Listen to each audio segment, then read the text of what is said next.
you guys ready for your headline comedian? We have one more comedian. It's the headline comedian. You're right. You guys are doing fantastic. He wasn't joking about that. You guys are a great crowd. He's been on national television a bunch, including Fox and Friends, I guess. So make some noise, please, for Colin Doyle.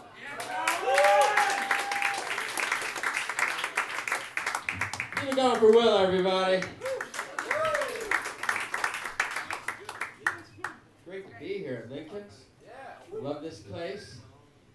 So fancy. It's got one of the largest collection of regal furniture at any restaurant here in Maine.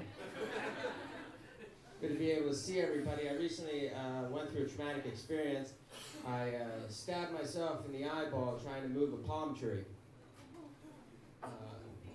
True story. I got a cornea abrasion, which is when you scratch your eyeball past the sema and into your cornea. Very painful. Cornea abrasions are still actually the third largest cause of blindness in the entire world. The first two are still, unfortunately, politics and religion. Hey-oh! Hey!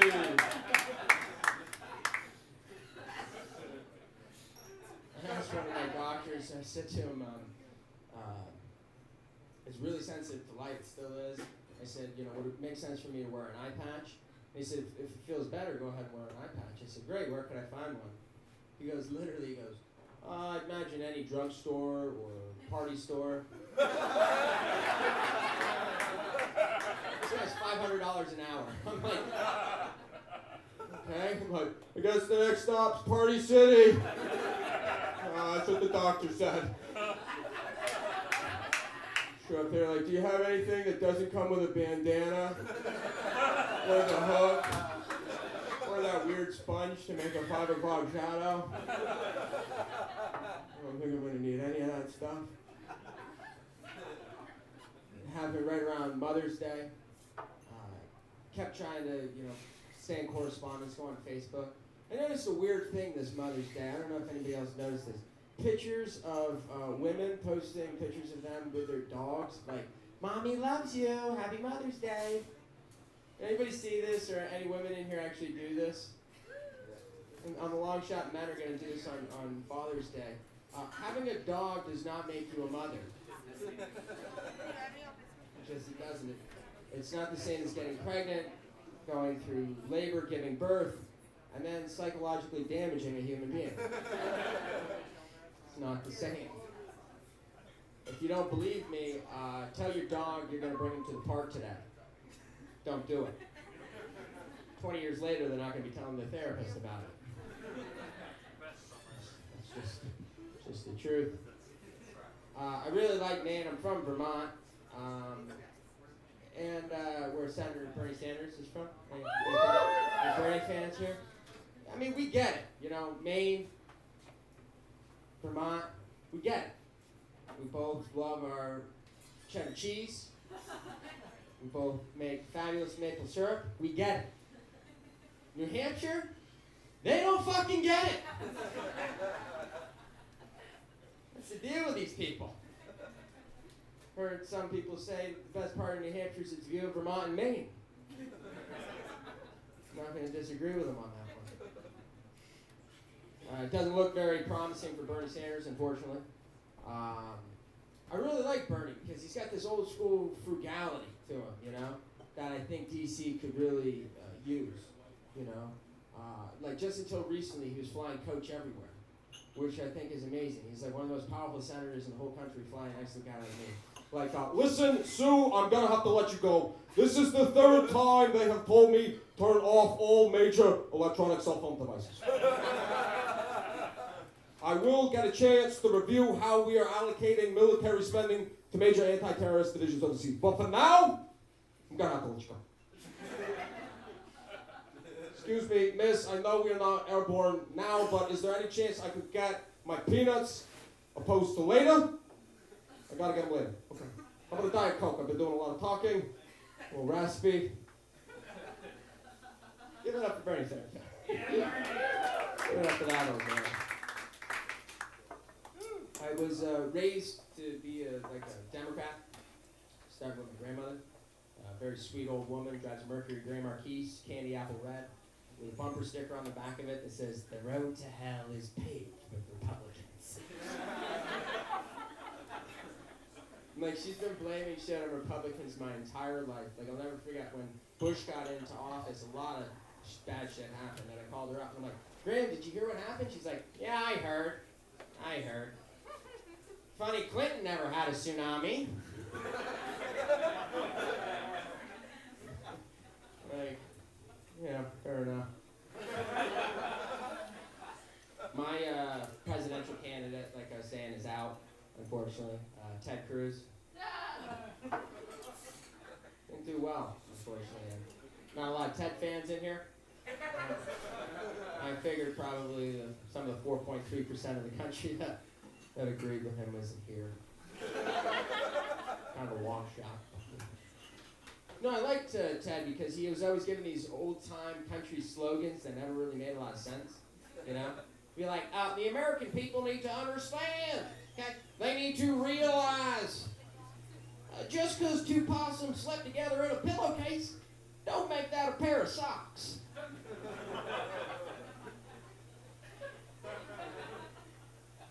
Just like my granddaddy always said. A lot of people like Donald Trump. Got any Donald Trump fans here? No? There's always like the one guy in the back who's like, "Ooh, gotta wait for someone else." And this one. Donald Trump, a lot of people who say that they like Donald Trump, the argument is, he's just saying what you're thinking, man. He's just saying what you're thinking. It's like, no, Bernie Sanders is kind of saying what I'm thinking. Donald Trump's just saying some crazy shit, you know? It's like, "Oh, I gotta tell you, I hate shampoo." It's simple. Yeah. Remember, we elected George Bush on the basis of a president you can have a beer with. Remember that argument? Is that too much to ask for, bro? Have a president you can have a beer with? Like, if you want to do that, go ahead. Like, imagine if like Bush was here getting like shit-faced with Lincoln. It'd be a lot of fun, you know? "Hey everybody, I'm a comedian now. Watch me whip! Watch me nay-nay!" I think I just farted. Obama, he's not that type of president, is he? He's the type of president who'd like wander around the back of the White House by himself, like smoke a joint. No one really knows where he is. Like, "Barack, has anybody seen Obama?" Comes back, he's like, "Oh, wow. That was some really strong reefer. All right, everybody, back to work. I got a brilliant new idea." Yeah, keep it going for Stoned Obama, everybody. Yeah. Yeah, I'm gonna miss that guy. He's got like great comedic timing. He just randomly will be like at a speech or something, throw a joke in there, you know? Be like, "Did you hear about the scarecrow that won an award? Apparently he was outstanding in a field. For my Republican colleagues, that was a joke. No scarecrow ever actually won an award." There's confusion. I hear a lot of people say marijuana is a non-addictive drug. I'd say that's a person who's never smoked resin before.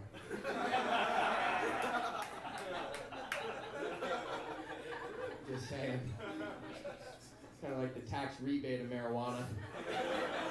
You're like, "How? Really? I spent so much money. Should be able to get high even if it's just smoking tar for nothing, right?" Should be able to do that. Sometimes I have a problem. I have something to smoke but nothing to smoke it with. I like to roll a joint with receipt. Like every time we got a guy, right? Okay. But a lot of people, when I tell them this, they're like taken back. They're disgusted. They're like, "Oh, receipt? Ugh." Like, to be honest, like rolling paper is just a bleached piece of paper. But people seem to think it's bad for you. God forbid someday I get like die of lung cancer or something. I'm like gonna be at my funeral like, looks like those receipts finally caught up to him.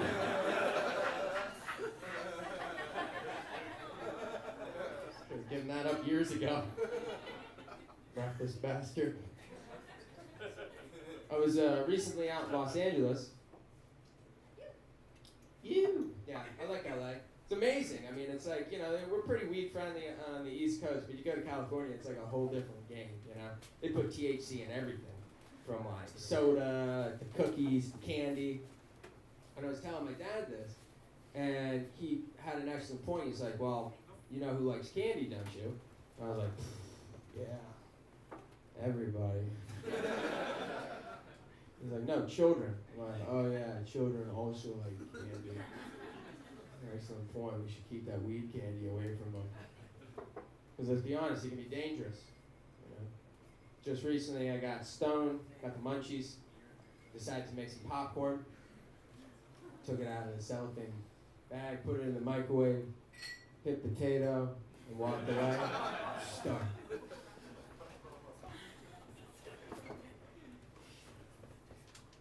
18 and a half minutes later, I smell something. I'm like, you know what I should go do? I should go make some popcorn.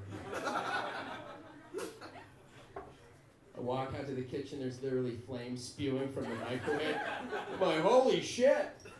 Someone tried to do it before me. It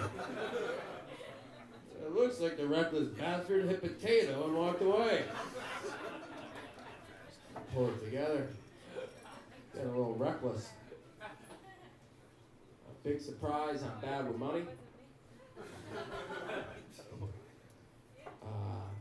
Give you an example, I recently purchased a deer antler. I think that's a pretty good example. I work hard for my money, Like this guy was like, if they were like, hey Colin, do you want to do mow my lawn for like an hour? No. I'd be like, how about you give me $10 for a deer antler? I'd be like, I think I got a 10 on me. Sure. I can do that. Make that happen. I used to live in New York City, lived in New York City for a number of years. And that place has an amazing way of just sucking the money right out of you. When I tell people I lived in New York, they usually get like, oh, why'd you leave? I was like, honestly, I was looking for a more expensive place to live. $4,800 for a month for rent. Come on, I can do better than this. Ridiculous. But occasionally, I have to pay for shit and change. Get to know each other a little bit better. Who here has ever had to go in and buy beer with change? Okay. One guy's like, not my proudest moment, but I've done it. I have done it. You gotta be like, you gotta think this shit out, you know what I mean? You don't wanna just go in all quarters, Looks too planned, You wanna throw some lower change in there, a little copper, a couple nickels, some dimes. If you gotta show them some nipple, you can do that too. I usually wait to the end. But go up and you're like, excuse me, sir, how much is a Colt 40? And they're like, $2.85. You're like, really? Shit, I think I got that in change. Chances of that? And go through, try to get my change together. One time I was heading down to the deli, and this homeless man walked up to me. He's like, excuse me, sir, you got any change? Like, matter of fact, I do. What do you got? Want to go halves on a hoagie, or? I'm thinking, we pull our resources, we could get a whole sandwich.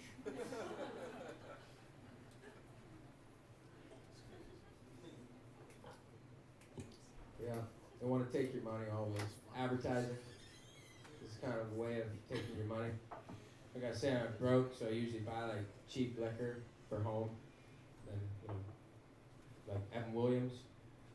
Anybody know about this whiskey? Got a couple of Evan Williams fans. Not very advertised, Evan Williams.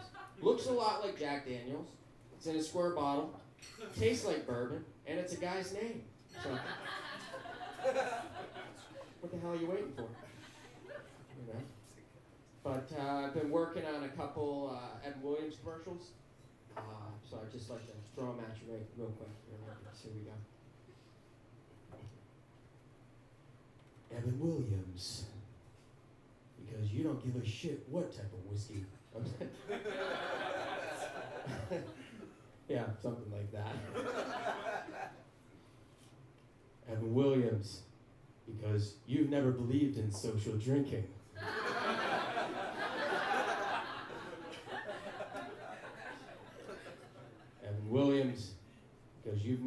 fan of waiting 57 years just to down a bottle of whiskey. Evan Williams, because you've never graded anything with colors. For the confusion in there, there is no Evan Williams black or Evan Williams green. There is, however, Evan Williams honey for the discerning female alcoholic. Goes down smooth.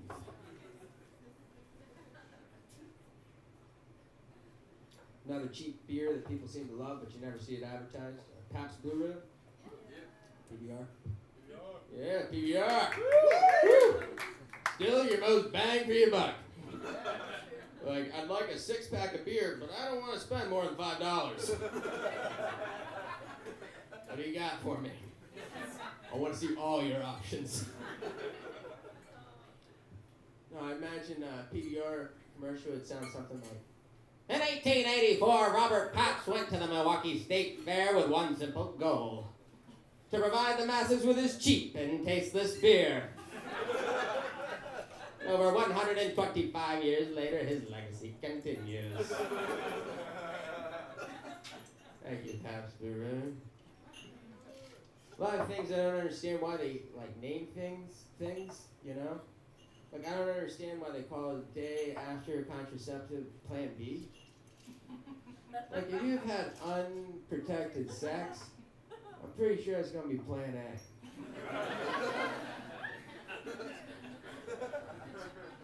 Throwing that out there.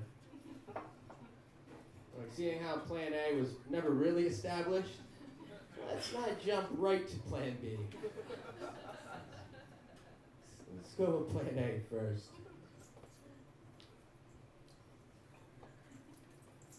Yeah, thank you.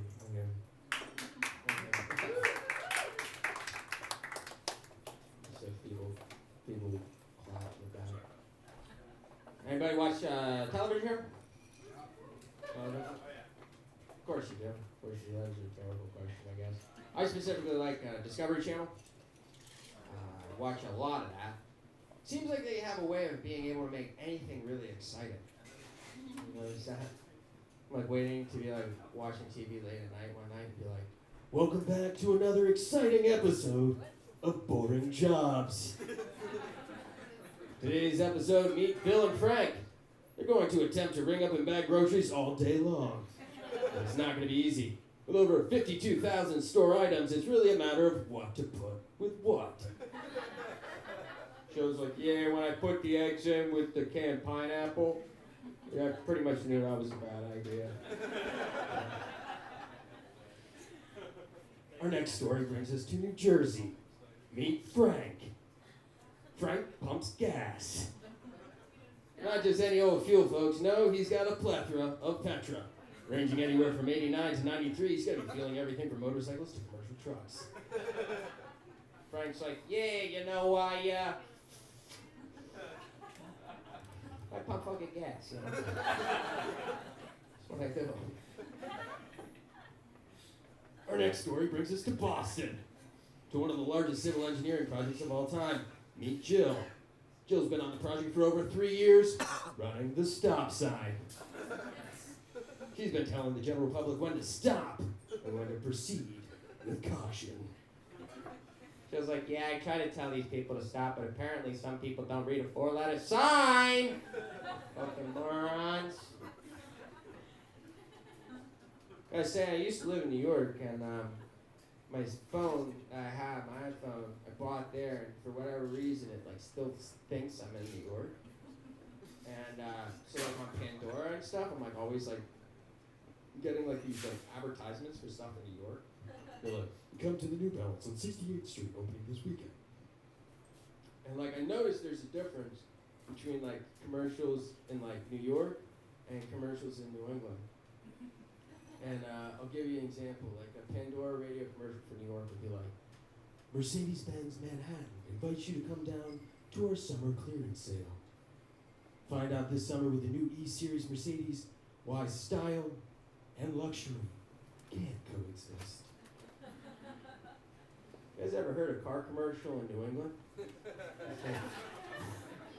Come on down to fucking Claremont Mercedes-Benz. I tell you right now, we got a sweet-ass deal. Bring your checkbook, because when you come down here, you see our new E-Series Mercedes. You're going to want to leave that one on the lot right now. I'll tell you, mister. Come on down, Claremont Mercedes-Benz. Don't be the only person Claremont without one. I love this type of shit. Yeah. Like, you guys didn't get John Hamm, huh? Sorry, that one wasn't in the cards.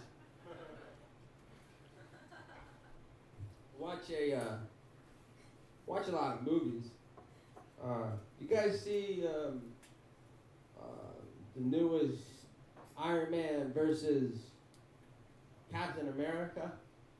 Round of applause. Anybody see this one? No. Don't want to give you any spoilers, but there are so many fucking superheroes in that film. It is ridiculous. Like, it started out like there was like some cool superheroes, you know. Then it's like, now this is Nighthawk and Nightwing and the Hawk guy. It's like, Jesus Christ. Like, so many of them. Like Ant-Man? Ant-Man? Was that ever even really a superhero? Man, for real? Yeah, fucking right, Ant-Man, yeah. He's fucking badass, fucking Ant-Man. Fuck you, Bruce Wayne. Fuck you, Tony Stark. No, Ant-Man. I didn't even see the fucking movie. That's how fucking gay that character is. No, I mean, honestly, like, how did that go down? Like Stan Lee's like sitting in a meeting and he's like, just give me some characters that's like creatures, insects that just scare the shit out of me. Someone's like, bats. He's like, yeah, bats. Yeah, that's great. Someone's like, I don't like spiders. Like, spiders, yeah, the Spider-Man. And the guy's like, I don't like ants. Yeah, they can lift like 1,000 times their body weight. Plus, they're known as eco-social creatures, which means they work well in numbers. Kind of terrifying. Paul Rudd is the Ant-Man. Give me a fucking break. What the fuck, man? Now they got, him doing that. He's a comedic actor. He's not like an action guy. You know, it's like Ben Affleck there playing Batman. You know, he's not a superhero actor. Except the fact this is his third time playing a superhero. You know, bullshit. What was the casting process for that? Like, who'd they want? Like, Owen Wilson? You know? Like, just saying, don't rule it out, okay? Like, yeah, Batman! Perhaps now you'll see your city of Gotham in ashes!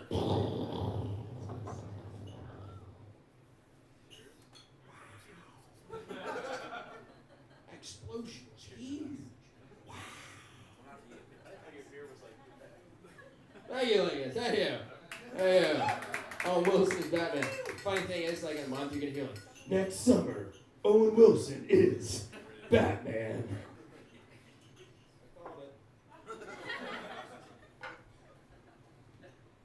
As you might have gathered, I like to do impressions.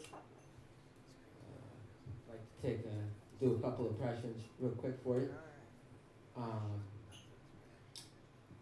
So I'm just gonna do a random impression. If you do, shoot it right back at me.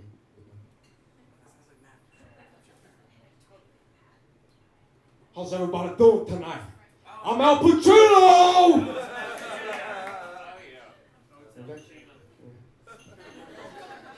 You guys are sharp audience looking, I like it. I guess I'll just tell you who this guy is. Another famous Italian actor, Robert De Niro. Here we go.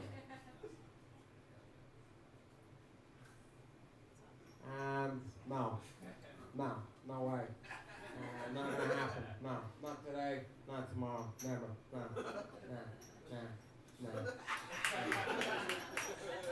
Thank you so much. Thank you. A hot crowd. A lot of people tell me I look like a lot of different actors. Probably most commonly I get is someone will come up to me, I'll be having a conversation with hopefully a young, beautiful woman. Someone will be like, I don't know if anybody's ever told you this before, but you look a little bit like Tom Cruise. I get this. One woman says probably every day. But I get this so often that when I see this happening, I usually just take the opportunity to go. I'm sorry, I'm gonna have to stop you right there. I'm gonna have to stop. I don't know if you realized I was just having this conversation with this lovely young woman, and you barge up and say, "Hey, you look like the world's most famous actor. You're glib. No, you're a jerk. You're a jerk."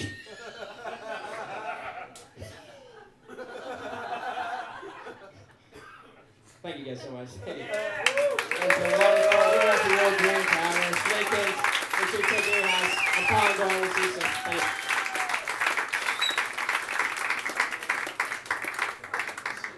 Alan Doyle! Keep clapping for